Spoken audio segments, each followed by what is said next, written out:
আয়াত ৭১ ইয়া আইয়ুহাল্লাযীনা আমানু খুযু হিযরাকুম ফানফিরু সুবাতিন আউইনফিরু জামিআ।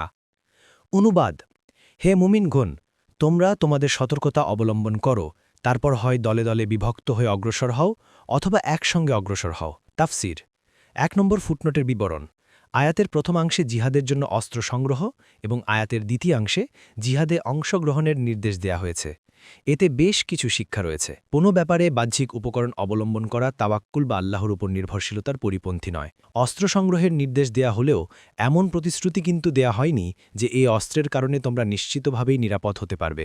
এতে ইঙ্গিত দেয়া হয়েছে যে বাহ্যিক উপকরণ অবলম্বন করাটা মূলত মানসিক স্বস্তি লাভের জন্যই হয়ে থাকে।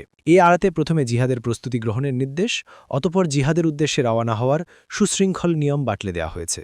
বলা হয়েছে, তোমরা যখন জিহাদের উদ্দেশ্যে রওয়ানা হবে তখন একা একা বাহির হবে না, বরং ছোট ছোট দলে বাহির হবে কিংবা সম্মিলিত বড় সৈন্য দল নিয়ে বাহির হবে।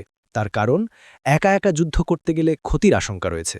শত্রুরা এমন সুযোগের সদ্ব্যবহার করতে মোটেও শৈথিল্য করে না।